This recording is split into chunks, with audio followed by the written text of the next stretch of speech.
এই কোরআনকে যদি মেনে চলো, এই কোরআনের আইন যদি মানো, সমাজে মানো, ব্যক্তিতে মানো, পরিবারে মানে, রাষ্ট্রে মানো, জীবনের সব ক্ষেত্রে সমস্ত জায়গায় যদি এই কোরআনকে মেনে চলো, ফালা খাউফুন আলাইহিম, তাহলে তোমাদের কোনো ভয় থাকবে না, ওয়ালা হুম ইয়াহজানুন, কোনো চিন্তাও থাকবে না। কিসের ভয় থাকবে না? কোরআনের আইন মেনে যদি চলো সমাজে ও রাষ্ট্রে, চুরির ভয়, ডাকাতির ভয়, জিনার ভয়, হত্যার ভয়, সন্ত্রাসের ভয়, কোনো ভয় থাকবে না।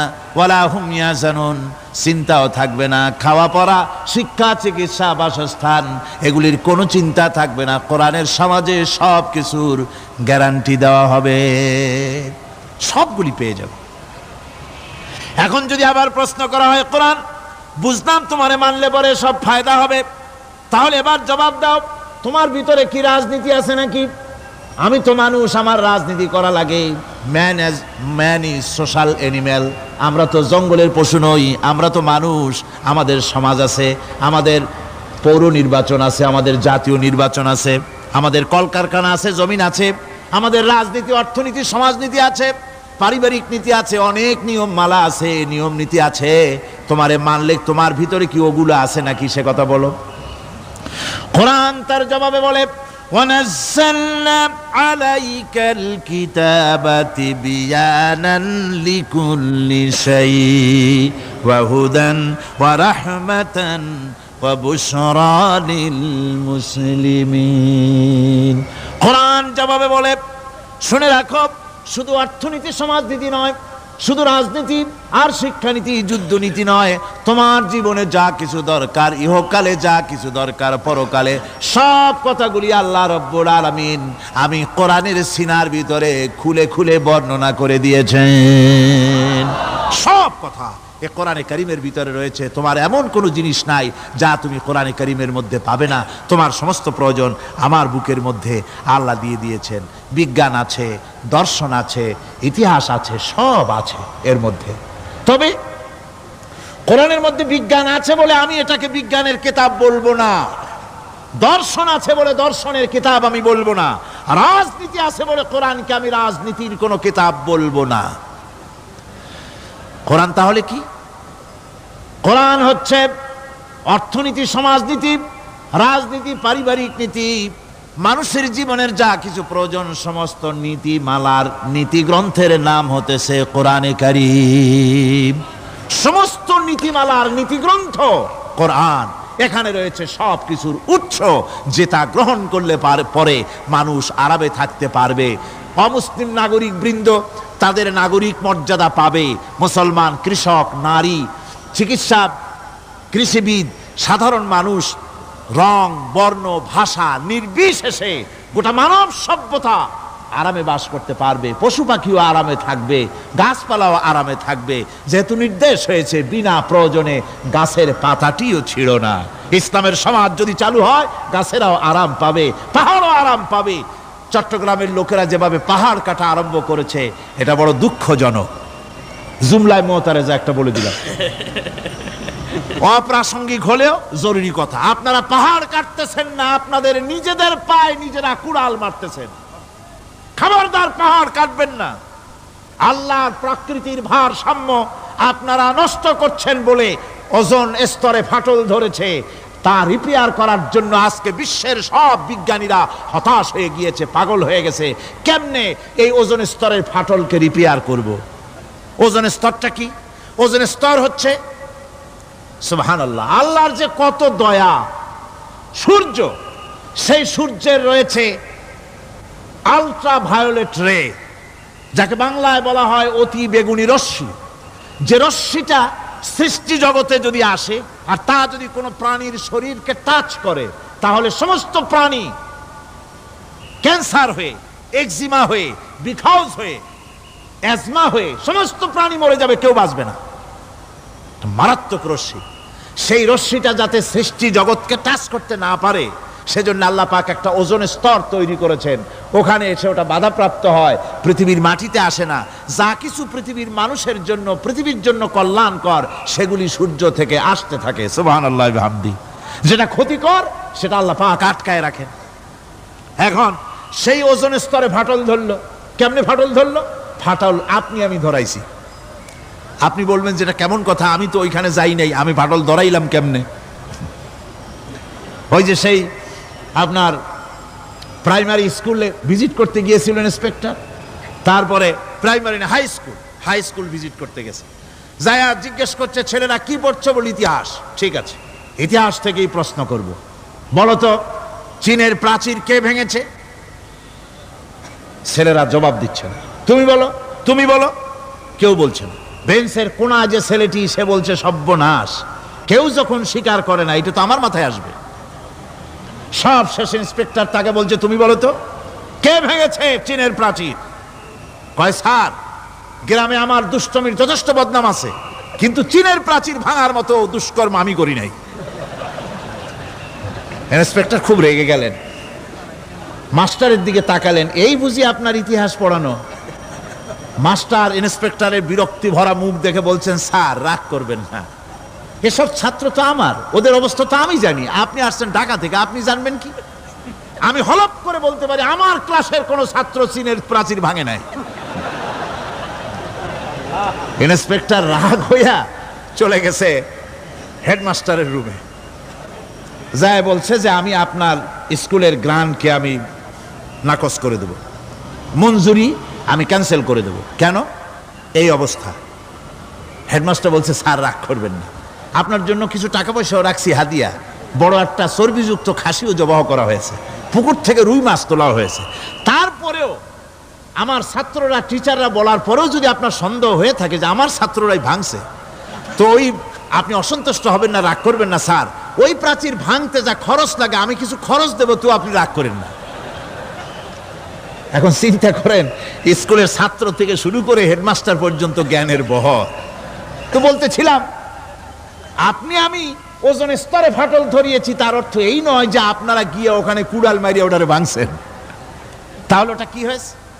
কোরআনে কারিমে রব্বুল আলামিন বলেন, ওয়ামা আসাবাকুম মিন মুসিবাতিন ফাবিমা কাসাবাত আইদিকুম ওয়া ইয়াফু আন কাসীর। যত বিপদ তোমাদের উপর আরোপিত হয়, সমস্ত বিপদ তোমাদের দুই হাতের কামাই করা। কে বলছেন? আল্লাহ পাক। ওজনের স্তরে ফাটল ধরেছে, এটা বিপদ, বিশ্বের সমস্ত মানব সভ্যতা সৃষ্টি জগতের জন্য বিপদ। এই বিপদের জন্য দায়ী পৃথিবীর মানুষ। কিরকম? সেটা হচ্ছে গাড়ির পেছন থেকে যে কালো ধোঁয়া বের হয়, কল কারখানার চিমনি থেকে যে কালো ধোঁয়া বের হয়, এই কালো ধোঁয়াগুলি, তারপরে সমস্ত কেমিক্যাল উইপেন সেগুলি যে টেস্ট করা হয়, তার রিয়াকশন ইত্যাদি, এই কালো ধোঁয়া এবং সমস্ত মারণাস্ত্রগুলি এক্সপেরিমেন্ট করার সমস্ত এই রিয়াকশনগুলি সবগুলি গিয়ে ওই ওজন স্তরে ফাটল ধরিয়ে দিয়েছে। আস্তে করে পাতলা হয়ে এটা ফেটে গিয়েছে, অতি বেগুনি রশ্মি আসা শুরু করেছে। এটাকে বন্ধ করার জন্য বিজ্ঞানীরা আজ মরিয়া হয়ে গিয়েছে। ইনশাআল্লাহ আল্লাহ পাক তার বিজ্ঞানীদের মানুষের মাথায় বুদ্ধি এনে দিবেন, রিপেয়ারও হয়ে যাবে ইনশাআল্লাহ। সবাই বলেন ইনশাআল্লাহ। তাহলে বললাম কেন এ কথাটা? এই জন্য বললাম যে কোরআনে কারীমের মধ্যে আল্লাহ রাব্বুল আলামিন সব কথা বলে দিয়েছেন, কোনো কথা বাদ রাখেন নাই। পাহাড়গুলি ভেঙে আমরা ক্ষতি করতেছি, গাছগুলি কেটে আমরা ক্ষতি করতেছি, প্রকৃতির ভারসাম্য নষ্ট করে দিচ্ছি, ফলে সমুদ্রের পানি স্ফীত হচ্ছে, ভূমিকম্প বাড়তেছে, ঘূর্ণিঝড় হচ্ছে, টর্নেডো হচ্ছে, পৃথিবী বিধ্বস্ত হয়ে যাচ্ছে, ক্লাইমেটের পরিবর্তন আসছে। আজকে পৌষ মাস, এটা কি মাস? কত তারিখ? দেখেন বাংলা ভাষাকে কত মহব্বত করি। যদি বলি আজকে ডিসেম্বরের কত তারিখ, গড় গড় করে মুখস্থ হয়ে যাবে। বাংলারে খুব ভালোবাসি, মাস্টার তারিখ বলতে পারলাম না, দুঃখিত। এই হলো আমাদের ভালোবাসা। আজকে পৌষ মাসের অর্ধেকও শেষ হয়ে যাচ্ছে, অথচ মনে হচ্ছে শীত যেন তার শ্বশুর বাড়ি বেড়াতে গেছে। এই যে অবস্থা, এই অবস্থা শুধু বাংলাদেশে নয়, গোটা পৃথিবীতে ক্লাইমেটের একটা বিরাট পরিবর্তন আসতেছে, একটা বড় রকমের পরিবর্তন আসতেছে। এর কারণ হচ্ছে এই পৃথিবীর মানুষেরা নিজেরাই প্রকৃতির ভারসাম্যকে নষ্ট করে দিয়েছে। এই ভারসাম্য নষ্ট হওয়ার কারণে আবহাওয়ার পরিবর্তন হচ্ছে, সামুদ্রিক জলোচ্ছ্বাস বাড়তেছে, ভূমিকম্প, আগ্নেয়গিরি ইত্যাদি হচ্ছে এবং পৃথিবীর মানুষ বিধ্বস্ত হচ্ছে। বলতেছিলাম এই কোরআনে কারীমের মধ্যে আল্লাহ পাক সব কথা বলে রেখেছেন। যদি জানতাম, বুঝতাম, তাহলে এই অবস্থার সৃষ্টি হতো না। এটা বিজ্ঞানের বই নয়, রাজনীতির বই নয়, সমাজনীতির বই নয়, বরং সমস্ত নীতিমালার উচ্চ, জ্ঞানের উচ্চ হচ্ছে আল কোরআন। জ্ঞানের উচ্চ কি? আরো জোরে বলেন, জ্ঞানের উচ্চ কি? আল কোরআন। পবিত্র কোরআনে এমন এমন ঘটনা আল্লাহ পাক বলেছেন যা ষষ্ঠ শতাব্দীর দুনিয়া এ সম্পর্কে কিছুই জানতো না। অবশ্য কিছু কিছু ঘটনা ইহুদিদের কিতাবে অতিরঞ্জিত আকার এবং বিকৃত অবস্থায় এসেছে, কিন্তু কোরআনে কারীম দুনিয়ার মানুষকে আদম সৃষ্টি, নূহের বন্যা, তারপরে মুসা আলাইহিস সালাম ফেরাউনের ঘটনা, ইব্রাহিম আলাইহিস সালামের নমরুদের ঘটনা এবং ইউসুফ আলাইহিস সালামের কাহিনী সবগুলিকে সুন্দর করে কোরআন শরীফ উপস্থাপনা করেছে রাসূলের মাধ্যমে, যা পৃথিবীর ইতিহাসে কেউ জানতো না। সেগুলি আল্লাহ পাক জানাইছেন কিভাবে? কোরআনে কারীম বলছে, তিলকা মিন আম্বাইল গায়বি নুহিহা ইলাইকা মা কুনতা তা'লামুহা আনতা ওয়ালা কওমুকা মিন ক্বাবলি হাদা। এ হলো সব অজ্ঞাত ঘটনা। সমস্ত ঘটনাগুলি আল্লাহ পাক তার হাবিবকে শুনিয়ে বলে দিলেন, সব অজ্ঞাত ঘটনা যা তুমি জানতে না, তোমার কোনো জানা ছিল না, আমি ওহীর মাধ্যমে তোমাকে সব জানাইছি। ইউসুফ আলাইহিস সালামকে যখন তার ভাইয়েরা কুয়ার মধ্যে ফেলে দিতেছিল তখন তুমি উপস্থিত ছিলে না, এই ঘটনা ওহীর মাধ্যমে আমি জানালাম। মুসা আলাইহিস সালামকে যখন ফেরাউন দরিয়ার ভিতরে ফেলে দিল, সেই সময় তুমি সিনাই পর্বতের পাশে দাঁড়িয়ে সব দৃশ্য লক্ষ্য করনি, অথচ আমি ওহীর মাধ্যমে সব তোমাকে খুলে খুলে বলে দিয়েছি। আল্লাহ পাক সমস্ত ঘটনাগুলিকে বলে বলে কোরআন শরীফের মধ্যে সব সাজিয়ে দিলেন, বলে দিলেন। তিনি বললেন, ওয়ামা কুনতা বিজানিবিল গারবি ইয কাদাইনা ইলা মুসাল আমরা ওয়ামা কুনতা মিনাশ শাহিদিন। ফিরআউন যে মুসার সঙ্গে যে ব্যবহারটা করলো, এ সময় সেখানে তুমি উপস্থিত ছিলে না, আমি ওহীর মাধ্যমে তোমাকে তা জানিয়েছি। কাযালিকা নাকুসসু আলাইকা মিন আনবাই মা ক্বাদ সাবাকা ওয়া ক্বাদ আতাইনাকা মিন লাদুন্না যিকরা।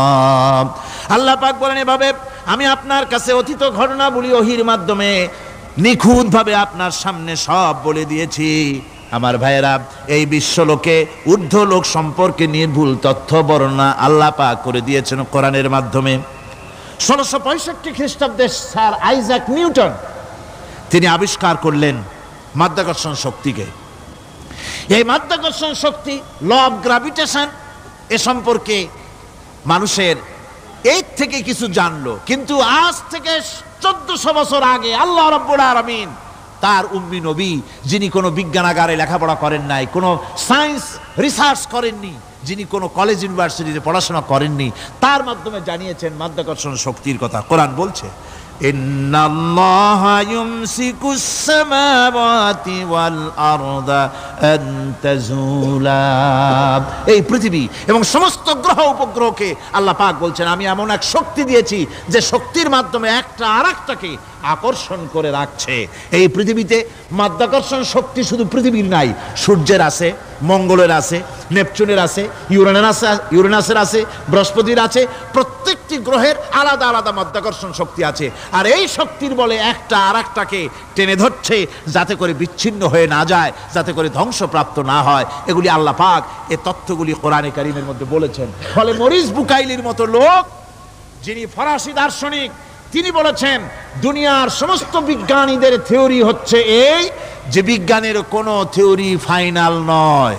আজ একটা হচ্ছে, কাল সেটাকে পরিবর্তন করে নতুন আরেক থিওরি আসতেছে। কিন্তু কোরআনে কারীমের মধ্যে আমি, কে বলতেছেন এ কথা? না না না, মরিস বুকাইলি বলছেন, কোরআন শরীফের ভিতরে আমি যে বিজ্ঞানের তথ্য পেয়েছি, থিওরি পেয়েছি, তার কোনো পরিবর্তন আজও হয় নাই, ভবিষ্যতেও হওয়ার কোনো সম্ভাবনা নাই। মরিস বুকাইলি মনে করেছিলেন বেদ আর বাইবেলে যেমন ভুল আছে, কোরআন শরীফে ওই রকম ভুল আছে, নাউজুবিল্লাহ। সেই জন্য তিনি আরবি শিখলেন কোরআন বোঝার জন্য, ভুল ধরার জন্য। কোরআন শিখলেন কি জন্যে? ভুল ধরার জন্য। আর এমন শেখা শিখছেন, ওই আরবি শিক্ষা মানে আমাদের দেশের লোকদের মতো আনাকুম জানাকুম শেখে নাই, ভালো করেই শিখছে, ভালো করেই মুখস্থ করেছেন, তার ভালো করে আরবি শিখেছেন, তারপরে কোরআন শরীফ পড়েছেন, তারপরে তিনি এ কোরআন পড়ে তেলাওয়াত করে বুঝে এরপরে তিনি বই লিখেছেন দি Bible, the Quran and science. এই বইয়ের মধ্যে তিনি পরিষ্কার লিখেছেন, কোরআন পড়লাম, এর ভিতরে একটা নকতা দেওয়ার, একটা কলমের ফোঁটা দেওয়ার জায়গা কারো নাই। কোরআন নিঃসন্দেহে মহান স্রষ্টা আল্লাহ রাব্বুল আলামিনের মানুষের বানানো কিতাব এটা হতে পারে না। সুতরাং কোরআন শরীফের মধ্যে আল্লাহ পাক সব কথা বলে দিয়েছেন। বিজ্ঞানের সাথে কিন্তু কোরআনের সংঘর্ষ নাই। অনেকে মনে করে যে বিজ্ঞান আর কোরআন এর মধ্যে বিরাট সংঘর্ষ। না, বিরাট সংঘর্ষ নয়, দুই একটা পয়েন্টে সংঘর্ষ থাকতে পারে। অধিকাংশ ব্যাপারই বিজ্ঞান, আমি মনে করি বিজ্ঞানের আবিষ্কার যত বাড়বে কোরআন বোঝা মানুষের জন্য তত সহজ হবে। এটা আমার ধারণা, এটা আমার ধারণা। বিজ্ঞানের সাথে দুই একটা পয়েন্টের উপরে সংঘর্ষ আছে, যেমন চন্দ্র এবং সূর্য সম্পর্কে, সৌরজগৎ সম্পর্কে Copernicus, Kepler, Galileo, Newton, Einstein মহাশূন্য সম্পর্কে যে সব বক্তব্য রেখেছেন, সেসব বক্তব্যের সাথে কোরআন শরীফের কিছুটা বৈপরীত্য রয়েছে।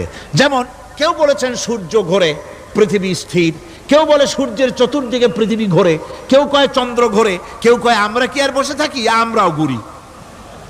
কিন্তু আসলে ঘোরেটাকে কে ঘোরে, এ ফয়সালা কে দেবে? কে দিবে বলুন তো? হ্যাঁ, ঠিক বলেছেন, আল্লাহই দিবেন, কারণ এগুলি সৃষ্টি করেছেন কে? এবার শুনুন, এই বিতর্কের মীমাংসা আল্লাহ পাক করছেন কোরআনে কারিমে বহু আগে।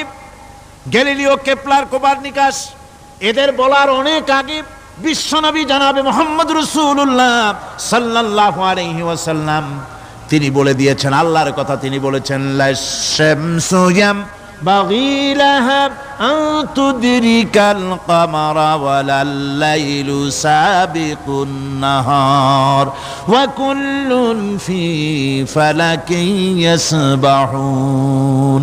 প্রবল জ্ঞানী হইবে যাহারা, আপন মনেতে বুঝিবে তাহারা, রাত্রি পারে না আগে যাইবার দিনের স্থান করি অধিকার, চন্দ্র বাঁধে না সূর্যের গায়েতে, সূর্য পারে না চন্দ্রকে ধরিতে, যার যে স্থান বহাল রাখিয়া ভ্রমণ করিছে খোদাকে ডরিয়া। আল্লাহ রাব্বুল আলামিনকে ভয় করে সব ঘুরছে, চাঁদও ঘোরে, সূর্য ঘোরে, মঙ্গল ঘোরে, ইউরেনাস ঘোরে, বৃহস্পতি ঘোরে, পৃথিবীও ঘোরে, সব ঘুরছে তো ঘুরছেই, বন বন করে ঘুরছে একটা নির্দিষ্ট কক্ষপথে, আপন আপন কক্ষপথে ঘুরছে, যার ফলে অ্যাক্সিডেন্ট হয় না। সুবহানাল্লাহ, জোরে বলেন সুবহানাল্লাহ। নির্ধারিত কক্ষে ঘুরছে, নির্ধারিত কক্ষে ঘুরছে। এর কক্ষগুলি আল্লাহ পাক ঠিক করে দিয়েছেন, সেই কক্ষে ঘুরতেছে, একে অপরের পথ অতিক্রম করতেছে না। আবার ওই মহাশূন্যের ভেতরে রয়েছে black hole. Black hole, black hole কি?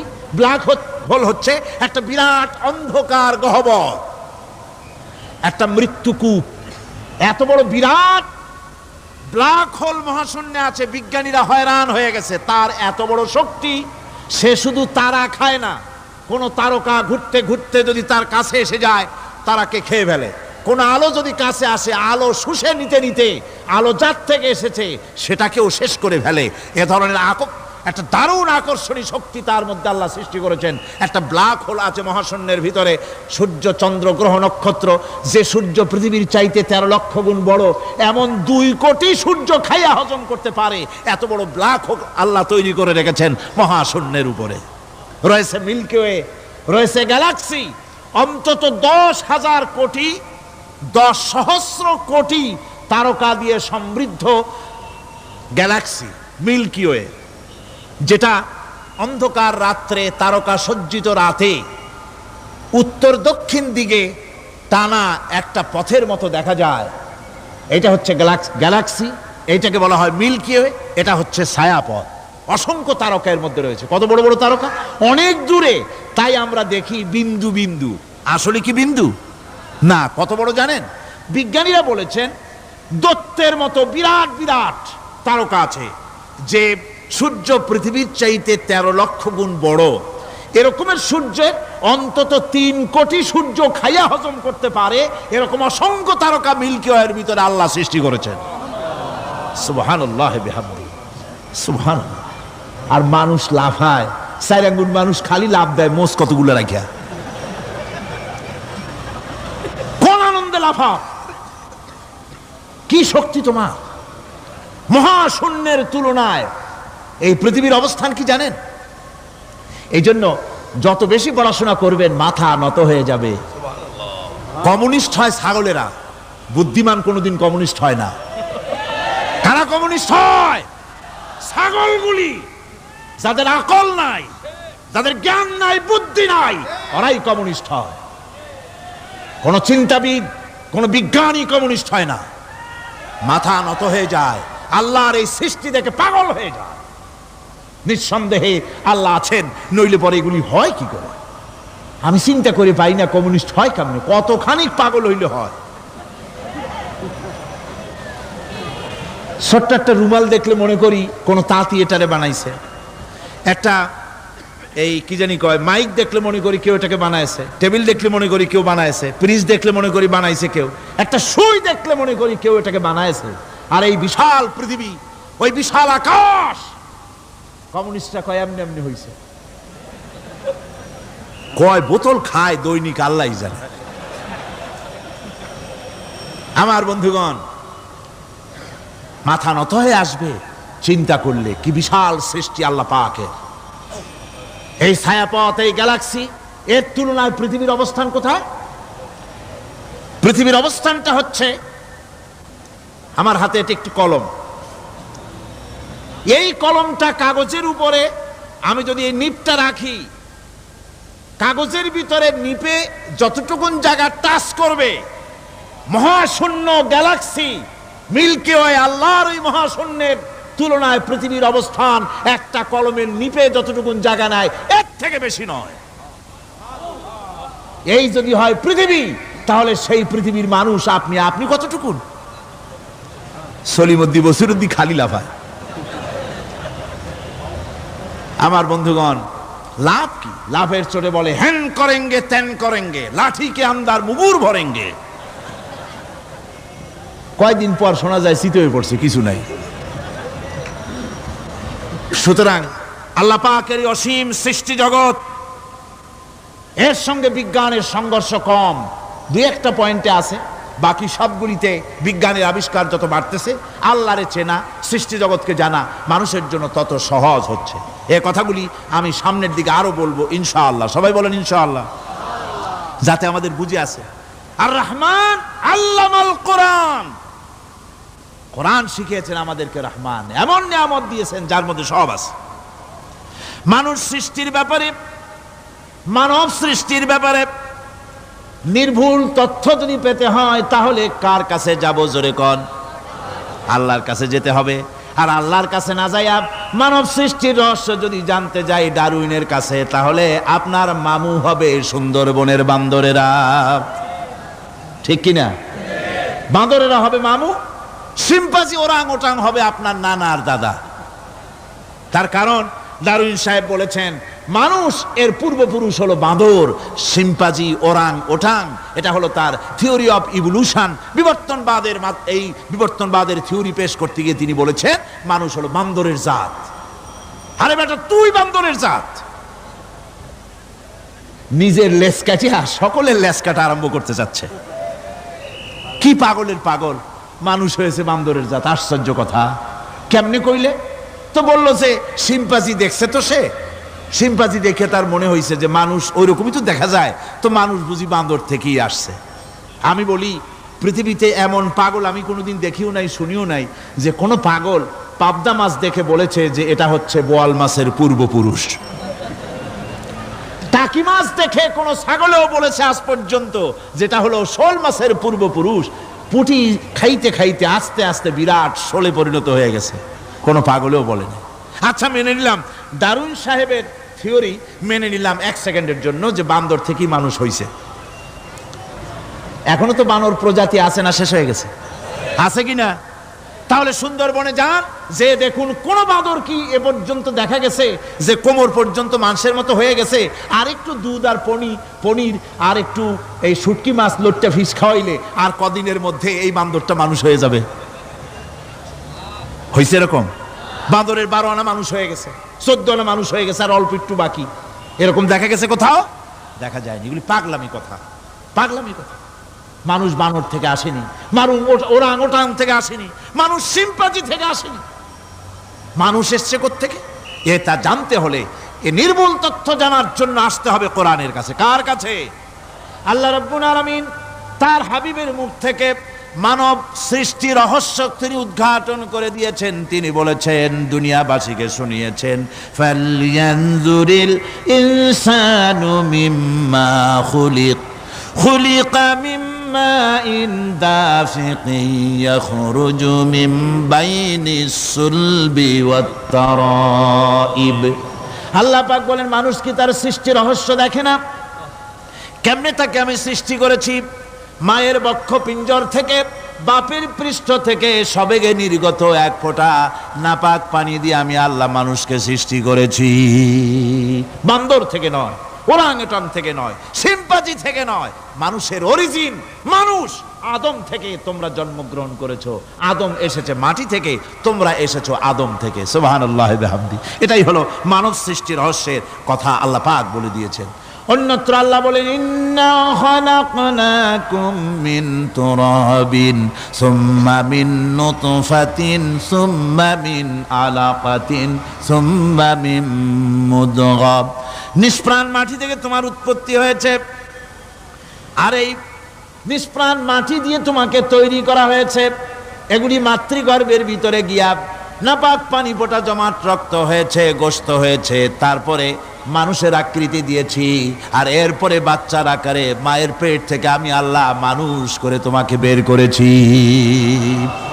সুতরাং মানব সৃষ্টি রহস্যের কথা বিজ্ঞানের সাথে যেটা সাংঘর্ষিক হবে কোরআনের সাথে, আমরা সেটা মানতে পারি না। আমাদেরকে মানতে হবে মূল জ্ঞানের কিতাবটা। মূল জ্ঞানের কিতাব কোনটা? জোরে কোন তো কোনটা? কোরআন। এখানে সব কথা আল্লামাল কোরআন। কোরআন শিখিয়ে মানুষকে আল্লাহ পাক সবচাইতে বড় দয়া করেছেন, এর থেকে বড় দয়ার হয় না। কোরআন শিখিয়েছেন আমাদের, যার মধ্যে সমস্ত তথ্যের কথা আল্লাহ পাক বলেছেন। The universe and doctor Einstein বইয়ের ভিতরে লেখা হয়েছে যে একদিন এমন হবে যখন ধীরে ধীরে সূর্য তার আলো হারিয়ে ফেলবে, চন্দ্র নিষ্প্রভ হয়ে যাবে, আর পৃথিবী আস্তে আস্তে তার গতি হারিয়ে ফেলবে। একথা আজকের বিজ্ঞানীরা অথবা আজ থেকে কয়েক বছর আগের বিজ্ঞানীরা একথা বলছেন। কিন্তু রাসূল করিম সাল্লাল্লাহু আলাইহি ওয়াসাল্লামের মুখ থেকে আজ থেকে 1400 বছর আগে, যিনি বিজ্ঞানাগারে মোটেও পড়াশোনা করেন নাই, লিখতে জানেন না, পড়তে জানেন না, সই করতে জানেন না, বিজ্ঞান আজ যে কথা বলছে সেই কথা 1400 বছর, 1500 বছর আগে রাসূল করিমের মুখ থেকে আল্লাহ পাক বলছেন।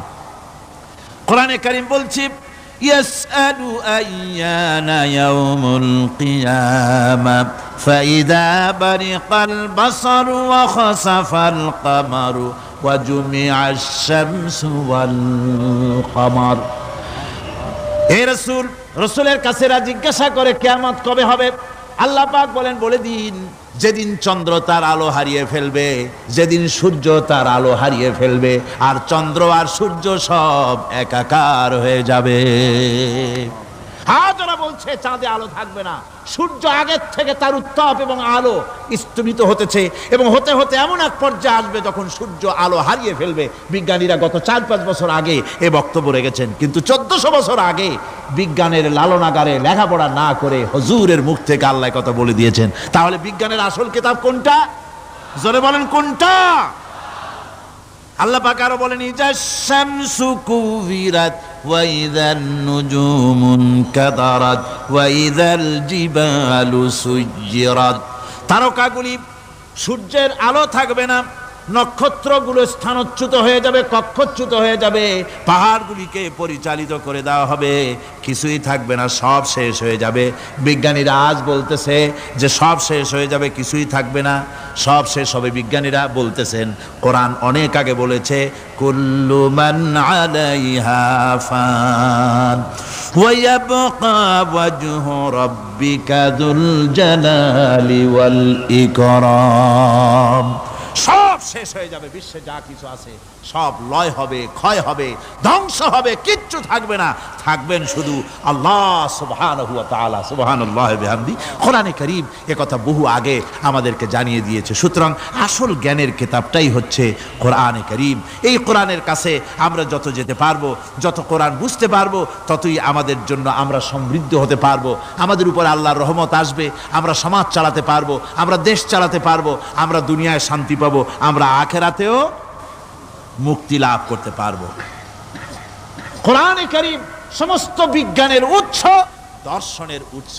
এইটা না জানলে কিছুই জানা হয় না, এইটা জানা হলে সব জানা হয়। পণ্ডিত আপনার ডক্টর শহীদুল্লাহ, আল্লাহ জান্নাত নসিব করুন, সবাই বলুন আমিন। তিনি বলতেন, বড় বড় সেমিনারে গিয়ে বলতেন তিনি, যে আপনারা যারা বক্তব্য রাখতে এসেছেন, জনগণকে বলছি না, যারা বক্তব্য রাখতে এসেছেন, MA পাস করেছেন, ডিগ্রি করেছেন, PhD করেছেন, এভারসিএস করেছেন, বহু কিছু ডিগ্রি আপনারা লাভ করেছেন, নামের আগে 6 হাত লম্বা ডিগ্রি আপনারা লাগাইছেন, আপনারা পণ্ডিত ঠিকই, কিন্তু এই কোরআন শরীফের জ্ঞান যদি আপনাদের না থাকে, আপনারা পণ্ডিত, তবে আপনারা মূর্খ পণ্ডিত। কি পণ্ডিত? কি পণ্ডিত? মূর্খ পণ্ডিত। ওরা বলে যে মৌলবীরা জানে কি, মৌলবীরা জানে কি?